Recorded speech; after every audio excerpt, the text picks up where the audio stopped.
بسم اللہ الرحمن الرحیم۔ معزز خاتم حضرات، السلام علیکم ورحمۃ اللہ وبرکاتہ۔ انسان ہونے کے ناطے ہم سے صغیرہ گناہ بھی ہوتے ہیں اور کبیرہ گناہ بھی ہوتے ہیں۔ صغیرہ گناہ نیکیوں کے ساتھ معاف ہو جاتے ہیں۔ سوال یہ ہے کہ کبیرہ گناہوں کی معافی کی کوئی شکل ہے؟ یہی ہمارے آج کے قرآن مجید کے سبق کا موضوع ہے۔ معمول کے مطابق سب سے پہلے آیت مبارکہ کی تلاوت کرتے ہیں۔ اعوذ باللہ السمیع العلیم من الشیطان الرجیم۔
معزز خاتم حضرات، اللہ ملک اللہ رب الجلال والاکرام کی پاکیزہ کتاب قرآن مجید پارہ ہے 19واں سورہ مبارکہ کا نام الفرقان، اور اس سورہ مبارکہ کی آیت مبارکہ ہے 70۔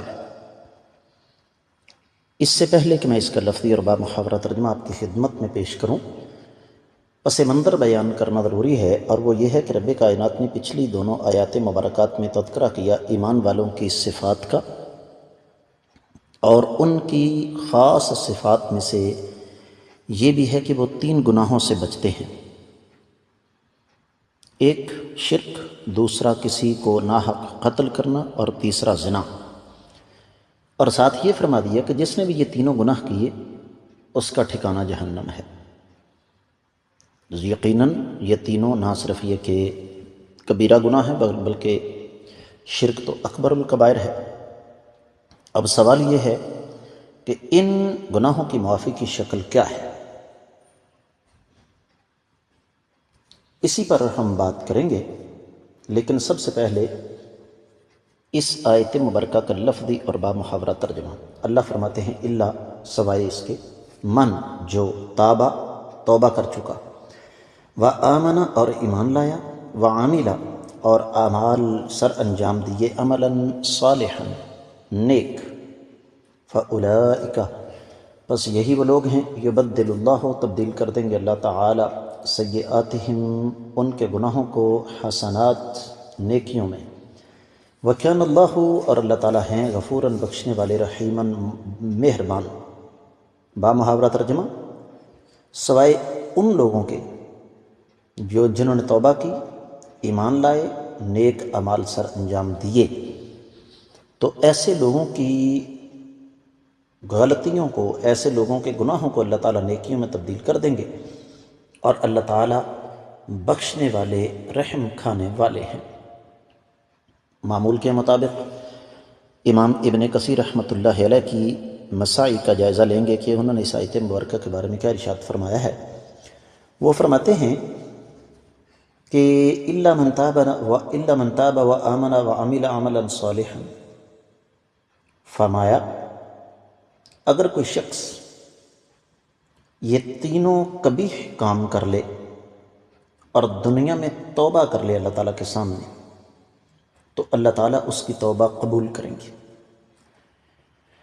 اور یہاں پر امام صاحب نے ایک مسئلے کی طرف اشارہ فرمایا، اپنا موقف پیش کیا۔ فرماتے ہیں وَفِي ذَلِكَ دَلَالَةٌ عَلَى صِحَّةِ تَوْبَةِ الْقَاتِلِ، کہ یہ آیت مبارکہ اس بات کا ثبوت ہے کہ قاتل کی توبہ بھی اللہ تعالیٰ قبول فرمائیں گے۔ اور توبہ، قاتل کی توبہ اس آیت مبارکہ کے ساتھ نہیں ٹکرا رہی جو پیچھے ہم پڑھ کر آئے ہیں سورۃ النساء کی 93ویں آیت مبارکہ، وَمَن يَقْتُلْ مُؤْمِنًا مُتَعَمِّدًا فَجَزَاؤُهُ جَهَنَّمُ خَالِدًا فِيهَا وَغَضِبَ اللَّهُ عَلَيْهِ وَلَعَنَهُ وَأَعَدَّ لَهُ عَذَابًا عَظِيمًا، جس نے مومن کو جان بوجھ کر قتل کیا تو اس کا ٹھکانہ جہنم ہے، اس میں وہ ہمیشہ رہے گا، اللہ تعالیٰ اس پر ناراض ہیں، اس پر لعنت کر رہے ہیں، اور اس کے لیے اللہ تعالیٰ نے اس کے لیے بہت بڑی سزا تیار کر رکھی ہے۔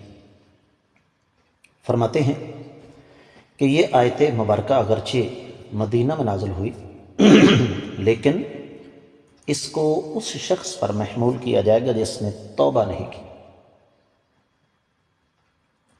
لہذا یہ مطلق آیت ہے، اس کو توبہ کے ساتھ مقید کیا جائے گا۔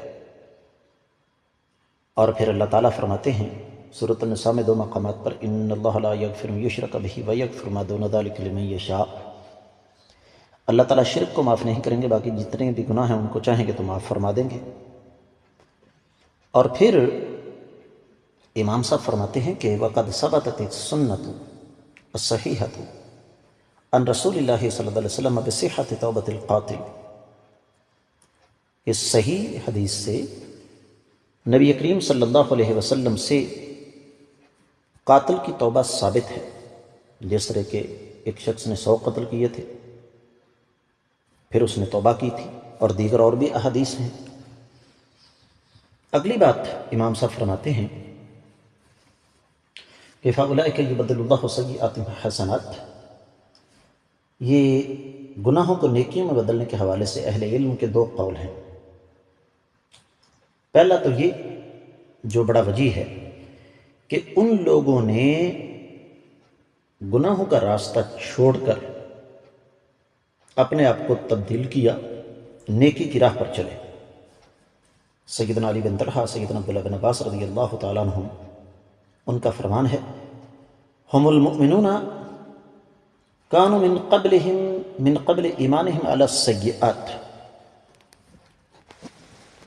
کہ ایمان سے قبل یہ لوگ گناہ کے راستے پر چل رہے تھے، تو رب کائنات نے ان کے دل میں شوق پیدا کیا، وہ نیکیوں کی طرف آ گئے،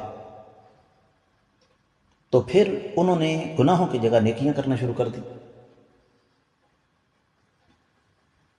اور اس حوالے سے پھر امام مجاہد بن جبر وہ سیدنا عبداللہ بن عباس رضی اللہ تعالیٰ عنہ سے یہی بات ہمارے سامنے رکھتے ہیں۔ امام عطا بن رباح فرماتے ہیں کہ اصل بات کچھ اور ہے، اور وہ یہ کہ یہ دنیا ہے، دنیا میں انسان قبیح حالت میں ہوگا، لیکن آخرت میں پھر اس کی نیکیوں کی وجہ سے اللہ تعالیٰ اسے بہتر حالت میں کر دیں گے۔ امام سعید بن جبیر فرماتے ہیں کہ اس سے بڑی تبدیلی کیا ہوگی کہ ایک شخص شرک کو چھوڑ کر، غیر اللہ کو چھوڑ کر اللہ کی عبادت شروع کر دے، مسلمانوں کے خلاف لڑنے کے بجائے مسلمانوں کے ساتھ مل کر مشرکین اور کفار کے خلاف لڑے، اور مشرکہ عورتوں سے نکاح چھوڑ کر ایمان والی عورتوں سے نکاح کرے۔ امام حسن بصری رحمۃ اللہ علیہ نے بھی اس کے ساتھ ملتی جلتی بات کی ہے کہ اللہ تعالیٰ نے ایسے لوگوں کو توفیق دی کہ وہ برائیوں کے بدلے میں نیکیاں کریں، شرک کے بدلے میں اخلاص کا راستہ اختیار کریں، فسق و فجور کی جگہ وہ پاکیزگی کا راستہ اختیار کریں، اور کفر کے بجائے اسلام کا راستہ اختیار کریں۔ دوسرا قول ہے کہ جو انسان واقعی سچے دل سے توبہ کرتا ہے، رب کائنات واقعی حقیقت میں اس کی غلطیوں کو، اس کے گناہوں کو اس کے اخلاص کے پیش نظر نیکیوں میں تبدیل کر دیں گے۔ اور پھر اس حوالے سے ایک حدیث مبارکہ ہے صحیح بخاری صحیح مسلم میں، نبی کریم صلی اللہ علیہ وآلہ وسلم نے ارشاد فرمایا، مجھے جہنم سے سب سے آخر میں نکلنے والے اور جنت میں سب سے آخر میں داخل ہونے والے شخص کا پتہ ہے۔ ایک آدمی کو لایا جائے گا،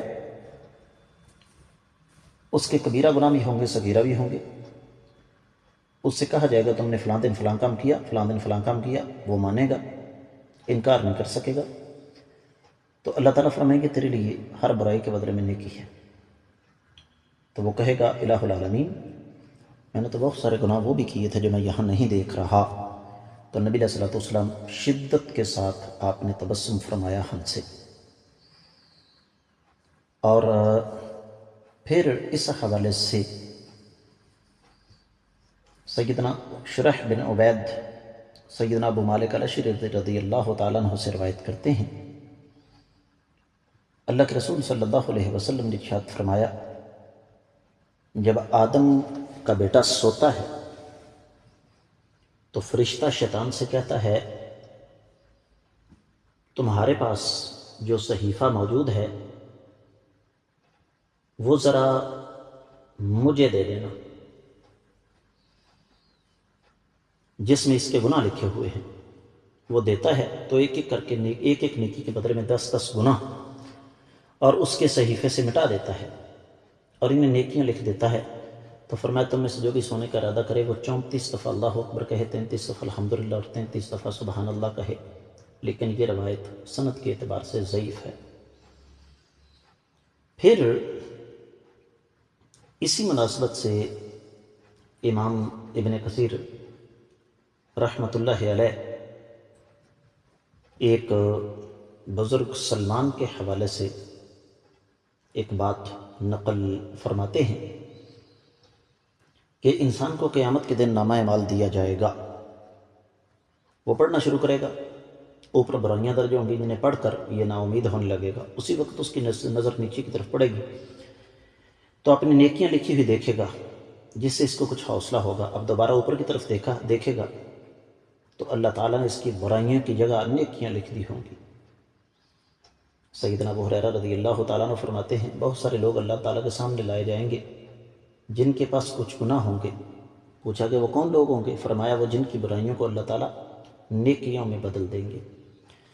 سیدنا معاذ بن جبل رضی اللہ تعالیٰ عنہ کا قول نقل فرمایا ہے امام ابن کثیر رحمۃ اللہ علیہ نے کہ جنت میں جنتی 4 قسم کے ہوں گے، متقین یعنی پرہیزگاری کرنے والے، شاکرین یعنی اللہ کا شکر ادا کرنے والے، خائفین اللہ تعالیٰ سے ڈرنے والے، اور اصحاب الیمین دائیں ہاتھ میں نامہ اعمال والے۔ پوچھا گیا کہ انہیں اصحاب الیمین کیوں کہا جاتا ہے؟ تو جواب دیا، اس لیے کہ انہوں نے نیکیاں برائیاں سب کی تھیں، ان کے نامہ اعمال ان کے دائیں ہاتھ میں ملے، انہوں نے اپنی برائیوں کا ایک ایک حرف پڑھا۔ تو پھر سوال کیا الہ العالمین ہماری نیکیاں کہاں ہیں؟ یہاں تو سب گناہ لکھے ہوئے ہیں۔ تو اللہ تعالیٰ ان کی برائیوں کو مٹا دیں گے اور ان کے بدلے میں نیکیاں لکھ دیں گے۔ انہیں پڑھ کر وہ خوش ہو کر ایک دوسرے سے کہیں گے، آؤ ہمارے نامہ اعمال دیکھو، جنتیوں میں سے اکثر ایسے لوگ ہی ہوں گے۔ پھر امام زین العابدین کا قول نقل فرمایا امام ابن کثیر رحمۃ اللہ علیہ نے کہ اللہ تعالیٰ آخرت میں برائیوں کو نیکیوں میں تبدیل کریں گے۔ امام مکحول رحمہ اللہ فرماتے ہیں اللہ تعالیٰ ان کے گناہوں کو معاف فرما دیں گے اور انہیں نیکیوں میں بدل دیں گے۔ پھر ایک حدیث لے کر آئے ہیں جو کہ طبرانی میں ہے، حدیث خاصی طویل ہے، میں انشاءاللہ مختصراً آپ کی خدمت میں رکھوں گا۔ ایک بزرگ آدمی نبی علیہ السلام کی خدمت میں حاضر ہوا، بہت عمر رسیدہ، کہا جی میں ایک ایسا شخص ہوں جس نے کوئی غداری، کوئی گناہ، کوئی بدکاری نہیں چھوڑی، میرے گناہ اس قدر بڑھ گئے ہیں کہ اگر تمام انسانوں پر تقسیم کی جائیں تو سب کے سب اللہ تعالیٰ کے عذاب میں گرفتار ہو جائیں گے۔ کہا میری بخشش کی بھی کوئی صورت ہے، میری توبہ قبول ہو سکتی ہے؟ نبی علیہ السلام نے فرمایا اسلام لے آؤ۔ اس نے کلمہ پڑھ لیا تو نبی علیہ السلام نے فرمایا تیرے تمام گناہ، تیری تمام بدکاریاں اللہ تعالیٰ سب کچھ معاف کر دیں گے، شرط یہ ہے کہ تم اخلاص کے ساتھ اس راستے پر قائم رہو، اور یہی نہیں اللہ تعالیٰ تیری برائیوں کو بھلائیوں میں بدل دیں گے۔ اس نے پھر پوچھا نبی علیہ الصلوۃ والسلام میرے چھوٹے بڑے سب گناہ معاف ہو جائیں گے۔ آپ نے فرمایا سب کے سب معاف ہو جائیں گے۔ وہ شخص خوشی خوشی واپس جا رہا تھا اور اللہ اکبر لا الہ الا اللہ لا الہ الا اللہ کہتا ہوا جا رہا تھا۔ اسی طریقے سے ایک اور روایت جو کہ امام طبرانی معجم الکبیر میں لے کر آئے ہیں اور صحیح سند کے ساتھ مل جاتی ہے کہ نبی علیہ السلام نے فرمایا، ایک صحابی حاضر ہوئے اور فرمایا جی کیا ایسے شخص کی توبہ قبول ہو سکتی ہے جو جی چاہے کرتا پھرے؟ آپ نے فرمایا میں مسلمان ہو گئے؟ اس نے فرمایا جی ہاں۔ فرمایا نیکیاں کرو، برائی سے بچو، اللہ تعالیٰ تمہارے گناہوں کو نیکیوں میں تبدیل کر دیں گے۔ آج کا سبق صرف یہیں تک محدود، اللہ نے چاہا تو انشاءاللہ آنے والے سبق میں ہم اسی آیت کو لے کر مزید آگے بڑھیں گے۔ اجازت چاہوں گا۔ السلام علیکم ورحمۃ اللہ وبرکاتہ۔